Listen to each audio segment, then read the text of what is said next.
அதே போல ரேடியோவை கண்டுபிடிச்சது மார்க்கோனி. அதே போல பரீட்சை எக்ஸாமை கண்டுபிடிச்ச யாரு தெரியுமா? அவன் தானே சார் எனக்கு தெரியாம தர்றேன். அவன் மட்டும் என் கையில் கட்டச்சான்னா உரிச்சு உப்பை தடவிருப்பேன். என்னையா உன் மனைவிக்கு பேய் பிடிச்சிருக்காமல? சும்மா நிறுத்தியா? என்ன முட்டாத்தெல்லாம் பேசுற? பேய் எப்படி பேய் பிடிக்கும்? பேய் அப்புறம் பேய் பிடிக்கும்? அவளே ஒரு பேய், அவளை பேய் எங்கிட்ட பிடிக்கும். இன்னைக்கு இளைஞர்களோட குறியீட்டு எண் என்ன தெரியுமா? 54321. ஆமா. என்ன அர்த்தம் உங்களுக்கு தெரியுமா? 5 இலக்க சம்பளம், 4 சக்கர வாகனம், ட்ரிபிள் பெட்ரூம் வீடு, 2 குழந்தை, ஒரே ஒரு பொண்டாட்டின் வாழ்பவன் தான் இந்திய இளைஞன். ஆமா. ராமன் காட்டில் 14 வருஷம் இருந்தார். இது என்ன காலம்? இது வீரப்பன் இல்லாத காலம். இருந்தா அவர் சாப்பிட்டு ஏன்னா நேத்து வரல. எங்க பாட்டி செத்து போச்சு. உங்க பாட்டி எப்ப செத்துச்சு? 4 வருஷத்துக்கு முன்னாடி. 4 வருஷத்துக்கு முன்னாடி செத்ததுக்கு நேத்து ஏன் வரல? அன்னைக்கு செத்தன்னைக்கு நான் லீவ் எடுக்கல. மதுரையில இருந்து மெட்ராஸுக்கு நடந்தே வாடா வந்த. நீ தாடா சொன்ன 13ஆம் தேதி வாக்குல வர சொன்ன. ஏய் குமார், நாளைக்கு 7 மணிக்கு எங்க வீட்டுக்கு வாடா. மண் வெட்டி, கடப்பாறை கம்பி, தட்டு எல்லாம் எடுத்துட்டு வா. எதுக்குடா உங்க வீட்டுக்கு? நாளைக்கு செடி கொடி மரம்லாம் வைக்கலாம்னு பார்க்குற வீட்டில். அதுக்கு எதுக்குடா நான் மண் வெட்டியும் கூட கடப்பாறை எடுத்துட்டு வரணும்? இதாடா கூட இருந்தே குழி பறிப்ப. எங்க வீட்டுக்காரர் எடுத்துக்கோங்க, ஏத்த போட்டாலும் மனுஷன் பாராட்டினதே கிடையாது நல்லா இருக்கு அப்படின்னு சொல்லிட்டு. ஏங்க இட்லி போட்டா நல்லா இல்ல பிடிக்கல, சப்பாத்தி போட்டா நல்லா இல்ல பிடிக்கல, தோசை போட்டா நல்லா இல்ல பிடிக்கல, பிரியாணி போட்டா நல்லா இல்ல பிடிக்கல. ஒரு நாளைக்கு அவரை பட்னி போட்டு பாருங்க. டாக்டர் ரொம்ப குண்டா இருக்கேன் டாக்டர், நீங்க வாக்கிங் போகணும். நடந்தே வா டாக்டர் அப்படின்னு இருக்கேன். ஏன் அங்கிள் இந்த கரண்ட் போகுதுன்னு சொல்றாங்களே, அது எங்க தான் போகுது? நான் முக்கியமான ஒரு வேலை கிளம்பிக்கிட்டு திரும்பிட்டு சகுனம் சேரல. அது மாதிரி இதுக்கு என்ன பதில் சொல்லுங்க? தம்பி, நான் ரொம்ப கொடுமைப்படுத்த மாட்டேன். அந்த மாதிரி கேள்வி இப்படி கேள்வி எல்லாம் கேட்க மாட்டேன். தமிழ்ல சாதாரணமா தான் கேட்க போறேன். சொல்லுங்க, கேளுங்க. நான் என்ன கேட்கறேன் அதுக்கு எதிர்ப்பது மட்டும் சொல்லு போதும். கேளுங்க. வெளிச்சம், இருட்டு. Very good, very bad. அது இல்லப்பா, அதான்ப்பா. நான் ரொம்ப கோபமா இருக்கேன். நான் உங்களை லவ் பண்றேன். செரு பிஞ்சு ஒரு விளக்கு மாதிரி அந்து போயிரும். நீ வெளியே ஓடா, நீ உள்ள வாடா. உனக்கு வேலை கிடையாது, எனக்கு வேலை கிடையாது. எங்க அப்பா பேரெல்லாம் அந்த காலத்திலேயே பத்திரிகையில வந்திருக்கடா. ஆச்சரியமா இருக்கடா. எந்த பத்திரிகையில? அவர் கல்யாண பத்திரிகையில தான். அப்புறம் கல்யாணம் தடுப்புல ஆகிட்டு பொண்ணை காணா. 10:45 தாலி கட்டணும். எங்கேயா பொண்ணு? எங்கேயா?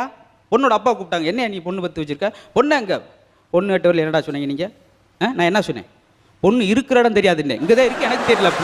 ஏன்டா திருக்குறள் எழுதிட்டு வரல? ஏற்கனவே திருவள்ளுவர் எழுதிட்டார். அதே போல ரேடியோவை கண்டுபிடிச்சது மார்க்கோனி. அதே போல பரீட்சை எக்ஸாமை கண்டுபிடிச்ச யாரு தெரியுமா?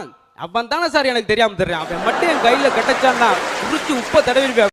என்னையா உன் மனைவிக்கு பேய் பிடிச்சிருக்காமல? சும்மா நிறுத்தியா? என்ன முட்டாத்தெல்லாம் பேசுற? பேய் எப்படி பேய் பிடிக்கும்? பேய் அப்புறம் பேய் பிடிக்கும்? அவளே ஒரு பேய், அவளை பேய் எங்கிட்ட பிடிக்கும். இன்னைக்கு இளைஞர்களோட குறியீட்டு எண் என்ன தெரியுமா? 54321. ஆமா. என்ன அர்த்தம் உங்களுக்கு தெரியுமா? 5 இலக்க சம்பளம், 4 சக்கர வாகனம், ட்ரிபிள் பெட்ரூம் வீடு, 2 குழந்தை, ஒரே ஒரு பொண்டாட்டின் வாழ்பவன் தான் இந்திய இளைஞன். ஆமா.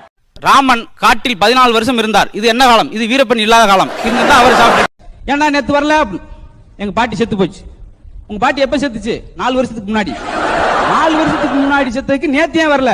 அன்னைக்கு செத்தன்னைக்கு நான் லீவ் எடுக்கல. மதுரையில இருந்து மெட்ராஸுக்கு நடந்தே வாடா வந்த. நீ தாடா சொன்ன 13ஆம் தேதி வாக்குல வர சொன்ன. ஏய் குமார், நாளைக்கு 7 மணிக்கு எங்க வீட்டுக்கு வாடா. மண் வெட்டி, கடப்பாறை கம்பி, தட்டு எல்லாம் எடுத்துட்டு வா. எதுக்குடா உங்க வீட்டுக்கு? நாளைக்கு செடி கொடி மரம்லாம் வைக்கலாம்னு பார்க்குற வீட்டில். அதுக்கு எதுக்குடா நான் மண் வெட்டியும் கூட கடப்பாறை எடுத்துட்டு வரணும்? இதாடா கூட இருந்தே குழி பறிப்ப. எங்க வீட்டுக்காரர் எடுத்துக்கோங்க, ஏத்த போட்டாலும் மனுஷன் பாராட்டினதே கிடையாது நல்லா இருக்கு அப்படின்னு சொல்லிட்டு. ஏங்க இட்லி போட்டா நல்லா இல்ல பிடிக்கல, சப்பாத்தி போட்டா நல்லா இல்ல பிடிக்கல, தோசை போட்டா நல்லா இல்ல பிடிக்கல, பிரியாணி போட்டா நல்லா இல்ல பிடிக்கல. ஒரு நாளைக்கு அவரை பட்னி போட்டு பாருங்க. டாக்டர் ரொம்ப குண்டா இருக்கேன் டாக்டர், நீங்க வாக்கிங் போகணும். நடந்தே வா டாக்டர் அப்படின்னு இருக்கேன். ஏன் அங்கிள் இந்த கரண்ட் போகுதுன்னு சொல்றாங்களே, அது எங்க தான் போகுது? நான் முக்கியமான ஒரு வேலை கிளம்பிக்கிட்டு திரும்பிட்டு சகுனம் சேரல. அது மாதிரி இதுக்கு என்ன பதில் சொல்லுங்க? தம்பி, நான் ரொம்ப கொடுமைப்படுத்த மாட்டேன். அந்த மாதிரி கேள்வி இப்படி கேள்வி எல்லாம் கேட்க மாட்டேன். தமிழ்ல சாதாரணமா தான் கேட்க போறேன். சொல்லுங்க, கேளுங்க. நான் என்ன கேட்கறேன் அதுக்கு எதிர்ப்பது மட்டும் சொல்லு போதும். கேளுங்க. வெளிச்சம், இருட்டு. Very good, very bad. அது இல்லப்பா, அதான்ப்பா. நான் ரொம்ப கோபமா இருக்கேன். நான் உங்களை லவ் பண்றேன். செரு பிஞ்சு ஒரு விளக்கு மாதிரி அந்து போயிரும். நீ வெளியே ஓடா, நீ உள்ள வாடா. உனக்கு வேலை கிடையாது, எனக்கு வேலை கிடையாது. எங்க அப்பா பேரெல்லாம் அந்த காலத்திலேயே பத்திரிகையில வந்திருக்கடா. ஆச்சரியமா இருக்கடா. எந்த பத்திரிகையில? அவர் கல்யாண பத்திரிகையில தான். அப்புறம் கல்யாணம் தடுப்புல ஆகிட்டு பொண்ணை காணா. 10:45 தாலி கட்டணும். எங்கேயா பொண்ணு? எங்கேயா? பொண்ணோட அப்பா கூப்பிட்டாங்க. என்ன நீ பொண்ணு பத்து வச்சிருக்க? பொண்ணு எங்க? பொண்ணு 8 வரல. என்னடா சொன்னீங்க நீங்க? நான் என்ன சொன்னேன்? பொண்ணு இருக்கிற இடம் தெரியாதுன்னு இங்கதான் இருக்கு எனக்கு தெரியல. ஏன்டா திருக்குறள் எழுதிட்டு வரல? ஏற்கனவே திருவள்ளுவர் எழுதிட்டாரு.